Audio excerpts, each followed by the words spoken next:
बिस्मिल्लाहिर्रहमानिर्रहीम। Dear students, अस्सलाम वालेकुम। मैं हूं मोहम्मद वसीम और आज हम डिस्कस करेंगे completing the square method exercise 1.1 में। इसके ऊपर पहले भी कुछ हम लेक्चर जो है वो डिस्कस कर चुके हैं। आज भी हमने वही कंप्लीटिंग द स्क्वायर मेथड को कंटिन्यू करना है कि क्वाड्रेटिक इक्वेशंस को कंप्लीटिंग द स्क्वायर मेथड से कैसे हम सॉल्व कर सकते हैं। एक्सरसाइज थी 1.1 और क्वेश्चन नंबर 3 था। आज हम इसका पार्ट नंबर 5 डिस्कस करेंगे और पार्ट नंबर 5 में है 3x² + 7x = 0।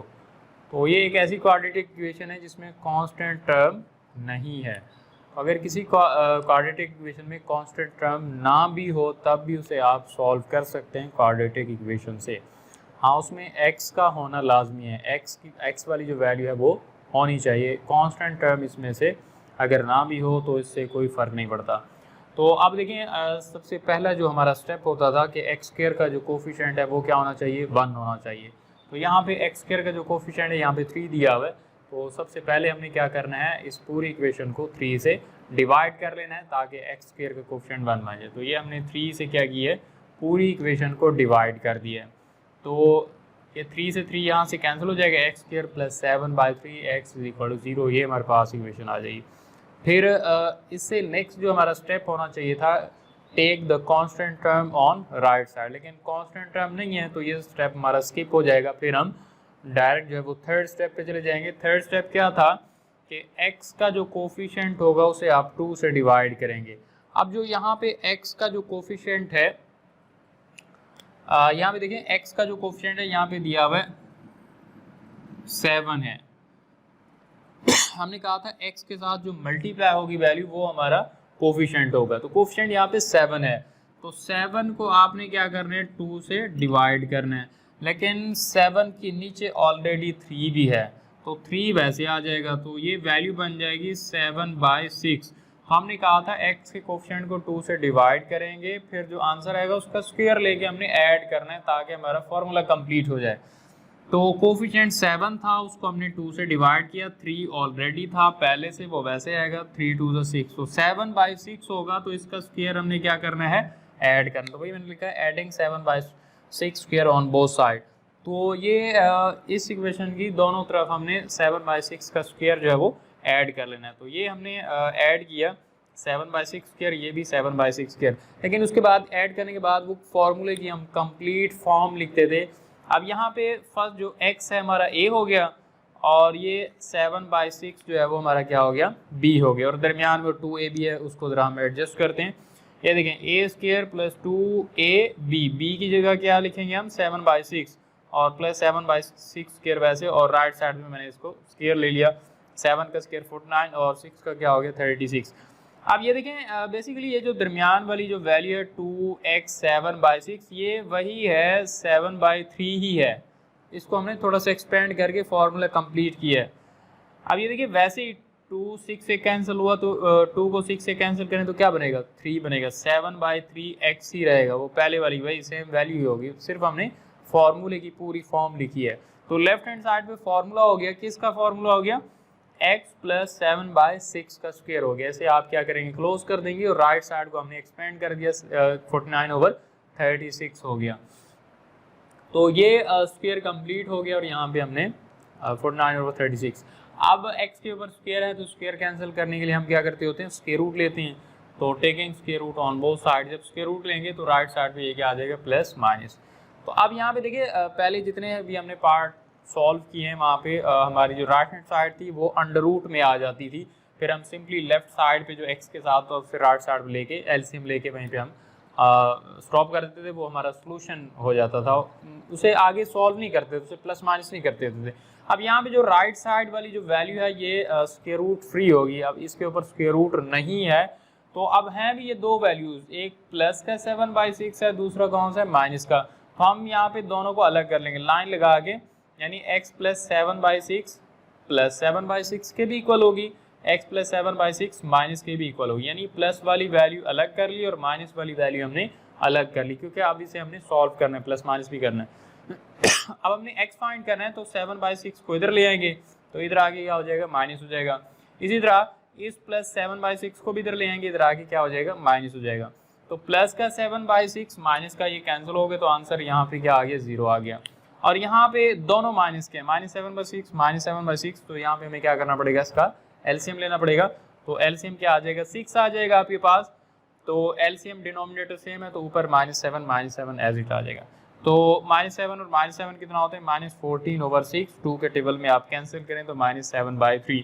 तो x का जो दूसरी जो उसकी वैल्यू आ गई -7/3 और पहली क्या थी 0। तो इन दोनों वैल्यूज को हमने क्या करना है सोल्यूशन सेट के अंदर लिखना है, ये हमारा आंसर होगा। और एक चीज़ ये भी याद रखनी है कि किसी भी आप इक्वेशन को सॉल्व कर रहे हो, यानी उसका सोल्यूशन सेट आप फाइंड कर रहे हैं, एक्स की वैल्यूज फाइंड कर रहे हैं, तो जितनी उस इक्वेशन की डिग्री होगी उतने ही उसके आंसर आएंगे, उतनी उसके सोल्यूशन बनेंगे। डिग्री मीन हाईएस्ट पावर, पहले लेक्चर में हमने डिस्कस किया था। अब इसकी डिग्री क्या है 2 है, यानी इसकी हाईएस्ट पावर 2 है। तो इस इक्वेशन को सॉल्व करने से 2 आंसर ही आने चाहिए, 2 से ज़्यादा नहीं आ सकते और 2 से कम भी नहीं आ सकते। तो ये देखें ये हमारे पास 2 आंसर आ गए, एक 0 और एक -7/3। तो अगर कोई आपके पास क्वाड्रेटिक इक्वेशन कोई भी इक्वेशन दी हुई हो और पूछा जाए कि इसके कितने सोल्यूशन जो है पॉसिबल हो सकते हैं, तो उसकी डिग्री हम देखेंगे और बताएंगे कि इतने ही सोल्यूशन होंगे। सपोज किसी भी इक्वेशन की अगर डिग्री 4 है तो उसके 4 जो है वो आंसर निकलेंगे, उसके 4 सोल्यूशन देंगे। तो अब आ जाए पार्ट नंबर 7 पे। इसमें हमें क्या दिया हुआ है -x² + 15/2 = 7/2x। इसको हमने सॉल्व करना है कंप्लीटिंग स्क्वायर मेथड से। तो जब आप किसी इक्वेशन को स्टैंडर्ड फॉर्म में चेंज कर रहे होते हैं तो वहाँ पे हम ख्याल रखते हैं कि x² जो है, जो लीडिंग एंट्री है, वो पॉजिटिव होनी चाहिए।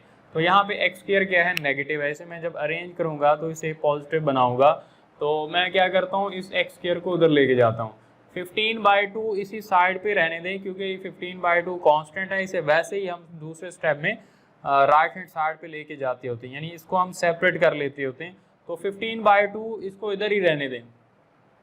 तो जस्ट हमने x² को पॉजिटिव बनाना है, तो ये 15/2 इसी साइड पे रहेगा। जस्ट x² को मैं इधर ले आऊँगा, इधर आके क्या हो जाएगा पॉजिटिव, तो ये इधर +x² हो जाएगा और 7/2x वैसे आ जाएगा। तो इसको थोड़ा सा मैंने शफल कर दिया, ये x² + 7/2x = 15/2। तो अब x² को हमने पॉजिटिव बना दिया। अब ये नहीं करना कि आप जो है इसे 2 से मल्टीप्लाई करवा दें, 2 से हमने मल्टीप्लाई नहीं करवाना क्योंकि हमें x² कोएफिशिएंट 1 चाहिए था, ये 1 है। हमने फिर आगे से कंटिन्यू रखना है। अगर 2 से मल्टीप्लाई करवाएंगे तो यहाँ कोएफिशिएंट 2 बन जाएगा, तो हमें x² कोएफिशिएंट 1 चाहिए। तो अब ये ठीक है 7/2 15/2 इट्स ओके, इसमें कोई प्रॉब्लम नहीं है। तो अब हमने क्या करना है, देखिए पहला स्टेप भी हो गया, x² कोएफिशिएंट 1 है और कांस्टेंट भी राइट साइड पे ही है।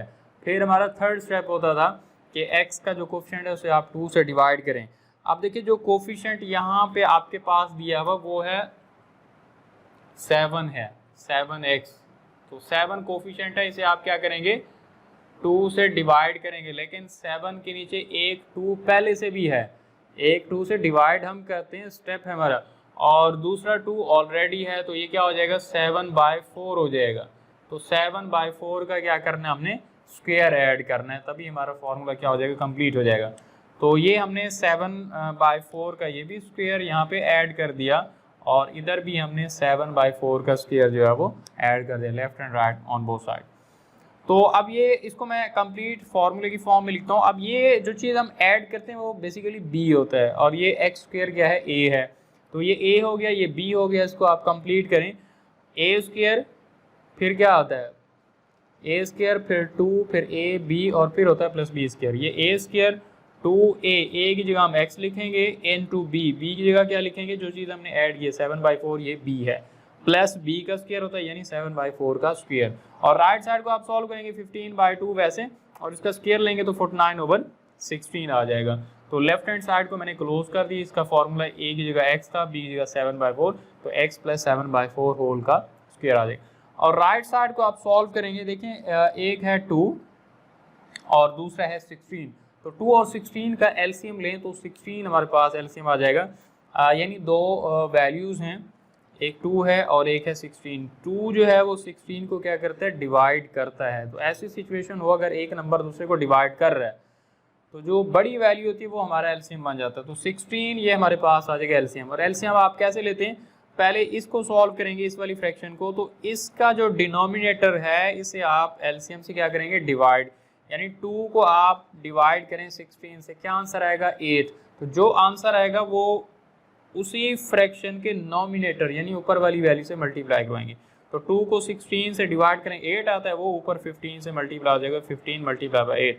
अब इसकी तरफ आ जाएं, अब इसका डिनोमिनेटर 16 है, एलसीएम भी 16, ये सेम है। तो एलसीएम और डिनोमिनेटर सेम हो तो ऊपर वाली वैल्यू वैसे आ जाती है, 49 वैसे आ जाएगा। तो अब 15 8 से कितना होता है 120 प्लस 49, तो इनको ऐड करें तो कितना बनता है 169 आता है। तो 169 ओवर 16। तो अब हमने क्या करना है, स्क्वायर कैंसिल करने के लिए स्क्वायर रूट लेना है। तो जब left hand side right hand side पे आप स्क्वायर रूट लेंगे, लेफ्ट हैंड साइड पे तो स्क्वायर रूट कैंसिल हो जाएगा, तो राइट साइड पे आ जाएगा प्लस माइनस 169 का जो स्क्वायर रूट होता है वो 13 होता है, 13/4। तो अब फिर उसी तरह हमने दोनों को सेपरेट करके सॉल्व करना है। हमारे पास दो इसे हो गए, एक पॉजिटिव और एक नेगेटिव। तो x + 7/4 + 13/4 के भी इक्वल होगा और x + 7/4 - 13/4 के भी इक्वल। यानी यहाँ पे दो वैल्यूज हैं, एक पॉजिटिव और एक नेगेटिव। ये पॉजिटिव वाला हिस्सा और ये हो गया और ये नेगेटिव वाला हिस्सा हो गया। तो अब हमने 7/4 को इधर ले आना, इधर आके माइनस हो जाएगा। इस वाले 7/4 को भी इधर ले आएंगे, इधर आके माइनस हो जाएगा। अब इधर भी हम एलसीएम लेंगे, दोनों में 4 है, 4 हमारे पास एलसीएम आ गया तो 13 - 7 वैसे आ जाएगा।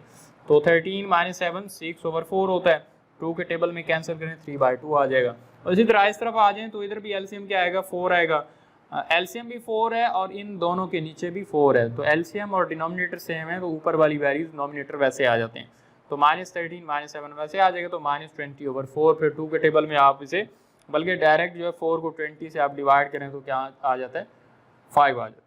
तो ये हमारा सोल्यूशन सेट हो गया 3/2 एंड -5। ये फाइनली हमारे पास सोल्यूशन सेट आ गया पार्ट नंबर 7 का। ये था कंप्लीटिंग द स्क्वायर मेथड। इससे आज हमने दो जो है सवाल और सॉल्व किए हैं। इसके लास्ट वाले दो और भी पार्ट्स हैं वो थोड़े टिपिकल हैं और नेक्स्ट लेक्चर में हम उन्हें डिस्कस करेंगे। फ़िलहाल आप इन्हें जो है वो राइट डाउन करेंगे। थैंक यू, अल्लाह हाफिज़।